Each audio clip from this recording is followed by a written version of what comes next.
Spoiler warning for House of the Dragon, everything up until Season 3, Episode 1. House of the Dragon is a somewhat divisive show full of morally grey characters, the kind that George R. R. Martin and his works have become so very famous for. That and being the king of side quests and having a questionable but still kind of amazing sense of fashion. I mean, that turtle hat, I wanted, I needed, make merch of it. Please. The character I think I resonate with most, or at least I'm most fascinated by, is Alicent Hightower, who rose from mere girl at court to queen, then to dowager queen, a traitor to her own side and her children at the end of season 2. And I think a large part of her journey is conveyed through the simple act of her biting her thumb. We first meet Alicent Hightower at a point where things are most simple for her and her best friend, Rhaenyra Targaryen. She is just the daughter of the Hand of the King, and Rhaenyra is waiting for her mother, Emma, to give birth to what's probably going to be the heir to the throne, her little baby brother, who will be king after her father dies because, well, Rhaenyra might be older, but she doesn't have a penis, see? So she cannot rule. Women are just too emotional to be president. The two spend their days reading lesbian literature in each other's laps while dreaming of flying away on dragon-back to Essos. Things are peaceful. They are young and happy, and their only problems are who they're one day going to marry. Then Rhaenyra's mother dies, and the would-be heir dies with her, and neither of their lives will ever be the same again. In the aftermath, Rhaenyra is named heir to the Seven Kingdoms after all, despite her lack of a penis, while Alicent is forced by her father to comfort King Viserys. Eventually, King Viserys chooses Alicent as his new wife, exactly Otto's plan, of course, favoring her company over a similar age gap relationship that would have at least seen some sort of political benefit by siding with the Falaurians. After some back and forth, Rhaenyra manages to make it so that she is also allowed to choose her own match, all the while Alicent carries out her duties as wife, queen, and baby maker, and no one ever asks her what she wants.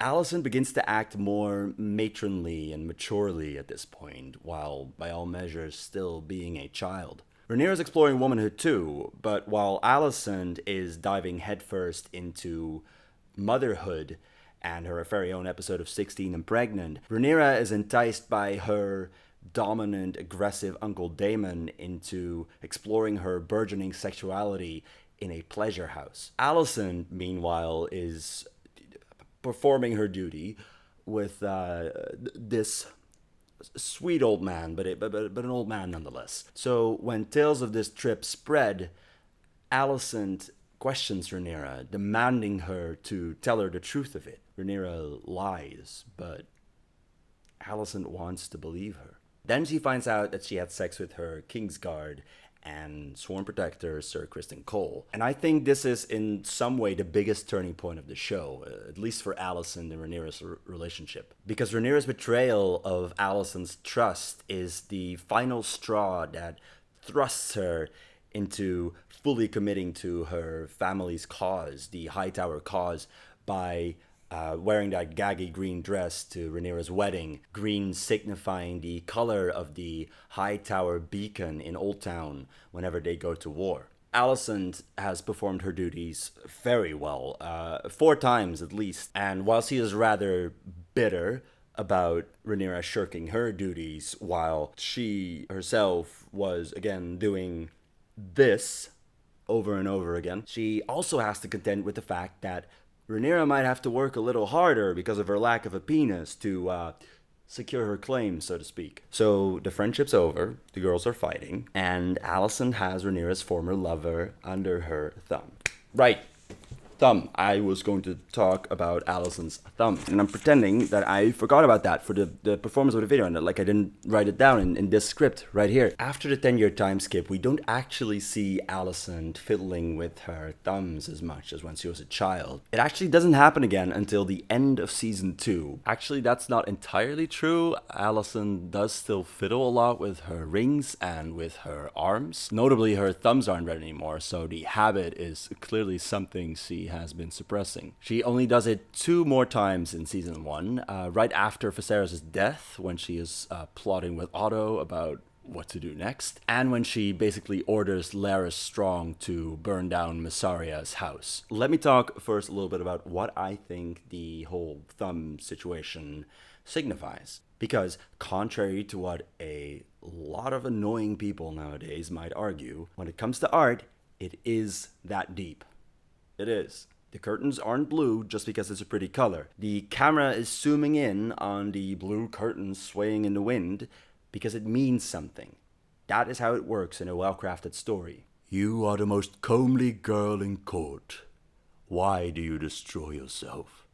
Great question, Otto. Anyway, 1 second later you ask her to go seduce the king again. That might have something to do with it.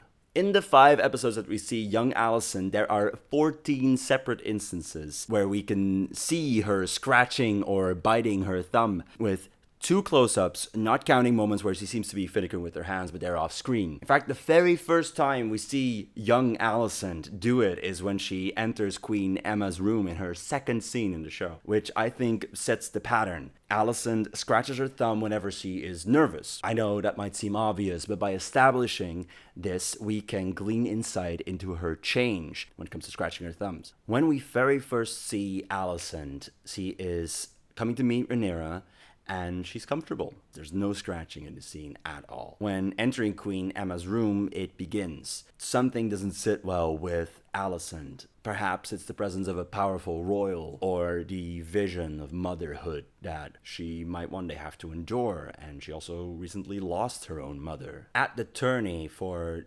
Balon Targaryen, she is fiddling and biting, and we get our first close-up, actually, of her bloody red nails as she watches her brother get pummeled by Daemon Targaryen. It's the sight of violence that does it this time, another kind of power, but also the fear for her brother's life. She also just folds her hands a lot in general. It seems almost to be like a shield, a sort of ladylike appearance to keep her safe. Like when Kristen Cole approaches to ask for her and Rhaenyra's favor. Then there's a scene where her father explicitly tells her to stop. Clearly, it's one of those habits he hates in his daughter and desperately wants to stamp out. Here it seems to represent her innocence and her reluctance to play along with the power-grabbing and politicking of it all. This is when Otto sends her to be kind of a comfort girl for Viserys. Of course, both he and Alicent know exactly what he's trying to do here. Again, Alicent is nervous as she approaches King Viserys with the gift she has for him. So that was all episode 1. For the sake of respecting your time and my own, let me just summarize that the next few episodes follow the same pattern, with the caveat that Alicent does seem to get a lot more comfortable as she settles into her role as a political pawn for her house. Notably, though, during the episode where they go for the hunt, she goes a full episode without ever scratching her thumb after she's become a mother to Aegon. Once her father is dismissed his hand and leaves her alone at court, Alicent suffers a terrible relapse in thumb scratching. Like, she goes straight back on that nail bed, baby, from the moment he rides away. She spends all of this episode defending Rhaenyra while her nervous tic betrays her internal doubt. And the scratching finally stops when Alicent has her revenge dress moment, signaling her loyalty to her house and her full commitment to the Hightower cause, and fully commits to her role as the queen on the green side of the chessboard. It mostly stops until this is the season finale of season 2. It's been like 15 years of sobriety up until this point, and now she is back on that thumb like she's in the middle of the desert, and that thumb is going to feed her. It's muscle memory. It's Alicent's child self finally breaking through what Rhaenyra describes as her banner of virtue. Because Alicent's transformation into a more confident political schemer wasn't some great triumph. It was her giving into her father's demands. It was her buying into and eventually perpetuating a cycle of abuse and emotional neglect that she herself so suffered from, and that she ended up repeating with her own sons. She never knew what she wanted to be. She was made queen by her father, the same way she ended up making her own son the king without asking what he wanted. He points this out to her, in fact, in season 1. And yet still she resents them for what she made them into, through no fault of their own, sort of. And why? Because she saw in Rhaenyra what she always wanted to be when she was younger. A free agent, a rebel who shirked her duties while she obediently suffered through them. Her whole life she dedicates to this crusade to get her own child on the throne over Rhaenyra, for which she gives many reasons. The safety of her children against Rhaenyra's wrath if she would become queen. The prophecy that Viserys dreamed of. But even when those reasons fall away, she clings to duty like it's a reason unto itself. And she tries to teach her children the same values, but they won't listen. Eventually, her own faction dismisses her, led by her own son, who she once cut the crown princess for with the prophecy knife. and it's all because no penis, and it's war, so penis, we need a penis. So what remains after the ability to pursue the value you've built your whole life around is taken away from you? Well, earlier in this season, Alicent's brother tells her about Daeron, who is by all accounts well adjusted and who didn't grow up in King's Landing or with her. So she asks her sweet, probably autistic daughter whether she would like to run away with her. She is free from the trappings of duty, free from the insidiousness of politics in the King's Landing court. In a way, she's always had the possibility to be free. She just never saw it. But Alicent's discovery comes too late. In a bit of an ironic twist, her attempts to get her children on the throne, to keep them safe from Rhaenyra, have driven Rhaenyra into a position where she can do nothing but kill her children, having now embraced her role and her duties as Queen of the Seven Kingdoms.